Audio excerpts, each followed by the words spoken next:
Hi, it's Ross King and welcome to my backyard. And yes, this really is my backyard. That is the Hollywood sign. Now, I've been expecting you. Why did I say that? Because you're about to meet up with a man that I met up with just late last year. He's going to be in the new Bond movie. In fact, he is going to be the baddie. Or is he? He is Rami Malek. It is Daniel Craig's last Bond movie, No Time to Die. It's going to be brilliant. What happened was that they flew me to New York very quietly. It was all very hush-hush, very James Bond-like. Got rushed to the hotel, had a couple of hours sleep, then got rushed to a film studio in Brooklyn where it was all set up just like a Bond baddie set. Everything brilliant. Film cameras, you name it. I loved every minute of it. Okay, disclaimer, I am an absolute James Bond fan, but I can't wait for this movie to come out later on this year. And it really was an amazing privilege to sit with the man who, of course, won an Oscar for portraying Freddie Mercury in that absolutely brilliant movie, Bohemian Rhapsody. Anyway, enough of this. On with the chat. And here he is, the one, the only, the Academy Award winning Rami Malek. It's so exciting, isn't it? Thrilling. Congratulations on everything. Thank you so much. So, Sir Laurence Olivier, probably one of Britain's finest actors, always built his characters, he always said, from the shoes. So when it comes to a Bond villain, or is he, where'd you build him from? Where did I build them? From the script. Well, to be quite honest, I had multiple conversations with Cary Fukunaga before I even read anything. We're talking about what would be the scariest element that a villain could bring. Something we've never seen, but something that would really make people's skin crawl. Yeah. And I think we accomplished it. Oh, right. Can you give anything away? I mean, obviously we've seen the trailer. It looks great. You saw the trailer? Yeah. Oh. Yeah, I did. Oh. I think, the trailer is great because it hints at a few things, it teases a few things, but you can't really get an idea of everything that's going on. And with this being Daniel's last outing, which it is, and the 25th installment of Bond, I think it's nice to let everybody come in and just, one, know that they're going to see something that's thrilling, action-packed, but I think this one might be a bit more emotional. All right. From your point of view as well, from the baddie, again, or is he point of view? Yeah, I think from everyone's. Oh, I like it. That's absolutely brilliant. Of course, being part of this machine, and it's a huge machine, isn't it? Because not many movies that you actually do these kind of events, and it's just for the trailer. That's a good point. I mean, this is something that has spanned, 6 decades, something like that? It's something that, the majority of the world grows up with, and it becomes part of our fabric, or DNA, if you will, in terms of watching films. It's something that we collectively look forward to. So when you hit a 25th anniversary of these, it's going to be special. We're going to do some special things, and it's a really extraordinary film for Daniel to end on, and for myself to be a part of. To begin with. Yeah.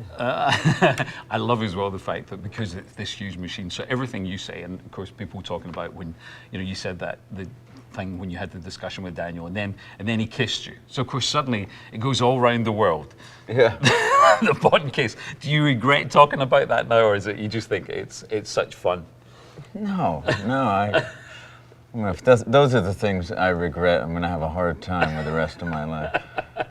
I thought it was such a great moment. We were two actors working there with our director, Cary Fukunaga, and of course Barbara Broccoli was in the room, and we were batting about ideas that Phoebe Waller was going to work on later, and to kind of go through a scene that was really difficult for us to figure out, and I know Daniel had labored over it with Cary, and I was the new kid on the block coming in with a lot of ideas, and I happened to have one that worked, that made it into the film. So I think it earned him picking me up and giving me that kiss. The embrace. Yes.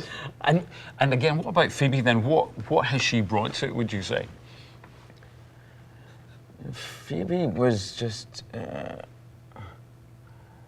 Phoebe just had this level of commitment, which, we obviously can see that in her work. But, you know, she's a great writer to begin with. Whether you look at her at Fleabag or if you look at Killing Eve, you can really see someone who is extremely talented in so many different arenas. So, you know, she's terrific at storytelling, one, so she knows how to get from A to B and all the way to Z, but at the same time, she understands how Bond films work and when you need a moment of levity and when something needs to just be entirely dramatic. You know, at one point we were talking about a scene over the phone, and I said, "Oh, this is you know, a very climactic moment. Are you sure we should interject some humor here?" And she goes, "Well, he just can't help himself, can he?" And so she had a really, really good sense of who he was, Bond, before entering all of this. From your own point of view, your own input, were there times when you think, I'd like to put in a, you know, I've been expecting you, Mr. Bond type line, or do you try and avoid those, or how does that work? Avoid at all costs. Everything, yeah. I mean, there are the trappings that you can fall into, but when we started, I thought, am I going to make him over the top? Am I going to make him, you know, downright serious? And it's a very fine line because, you know, you want to make it a very memorable character, but at the same time, you don't want it to be a caricature. And you know, working on Bohemian, I learned that. I always thought, let's make him memorable, but don't make him a cartoon. And so I don't want, this guy never wanted Safin to feel cartoonish. You know, quite the opposite. Incredibly invested in what he was doing, feeling like everything he had to say was for the benefit of humankind. And, you know, if there's a moment of levity and humor in his actions, so be it. But not for that to be the, you know, overall sense of who this human being was. Yeah. It's interesting when you mentioned Freddie and obviously Bohemian Rhapsody. How brilliant, though, that you go from something like that obviously people will want to talk to you about for the rest of your life, but then equally, you follow up with something as epic as this, as being a Bond villain. Was that part of the thinking? You know, I've fallen in love with being in London from shooting Bohemian Rhapsody you know, and rehearsing it over the course of 2 years, and then to go back to the iconic Pinewood stages, the 007 stages, where so many of these Bond films have shot, was just something out of, you know, a dream, essentially, to be part of such English, British, royal legacies, one would say. Yeah. It's something that I'm so privileged to have been a part of. Yeah. Did you immerse yourself in the culture, the fish and chips and all that stuff? I love a good fish and chips. Really? Yeah. Have you got your special place in London? I sure do. All right then. I don't want to blow it up because I'm there all too often. Oh really? Oh, that's brilliant. Yeah. I eat some mushy peas too. Oh really? Oh, you really go for it? I go for it. Well done. Yeah. I'm most impressed by that. Yeah. I didn't always love the vinegar, but now I'm into that as well. Good to know. All right. We'll know that for the future. In terms of the older villains, did you cast an eye in any of them, or not, just so you weren't influenced? I'd seen them all since I grew up. I did go back to a few of them to really see what worked and what may have not worked as well. But for the most part, yeah, there's something to learn from all of them.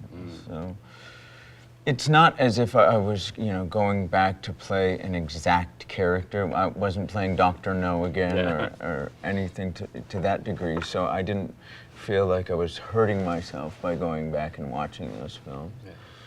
But these circumstances are so unique to this specific film that I don't know how helpful it is. In terms of the secrecy, which must be ridiculous, is there anyone that you trust with mentioning things, or do you just think, I'm not going to tell anyone? Well, you, of course. That's why I've given you so much. You've shared it. No, I don't trust anyone. Yeah. I was sitting here with Daniel a second ago, and I thought, maybe he's telling too much about this plot. No, I would love for this one to remain as under wraps as humanly possible because it's such a powerful story. And like I said, I know these movies are always thrilling. The action is second to none. People go for a classic movie experience. I think that this is a movie that people actually go to the theater to see rather than waiting for it to arrive on their television. But there's something extraordinarily special about this 25th Bond that I'm going to keep a secret for a while. I like it. Possible other Oscar? For this? Yeah. Could be a biggie. I'm good with one. That's all anybody needs. That's it. You're only Academy Award winner, so it's all right. Yeah. Where'd you keep it? In a very safe place. All right. Is it in the fish and chip shop in London? No, but I might bring it by sometime. Excellent. Take it out for a little tour. And has it been fun for you? Has it been fun? Yeah. Oh, it's been some of the most extraordinary moments of my life. I cherish every moment of all this. You know what's funny is all the members of Queen are often asking me, as you are, tell us about the plot, tell us about the story. They're massive fans, huge fans. So it's nice to share this new experience with them as well. Yeah, I've been blessed, man. Thanks for sharing with us. Good to see Pleasure. you as always. Great to see you. You. Thank you so much. Thank you. What an absolute star. Rami Malek, and of course he's going to be starring in what's going to be Daniel Craig's last Bond outing, No Time to Die, later this year. Just before I go, what is really interesting is that sometimes in these situations you don't get much of a chance to chat with the star beforehand. I got to sit down with Rami for a few minutes beforehand, and he really is as lovely and as interesting a guy as you think he is. You know, the way that he comes across. Brilliant guy. It's going to be a great movie. I saw a little bit of it. You're going to love it. Okay, that's it. I will see you soon and bring you some more Hollywood stars from, that place. See you later.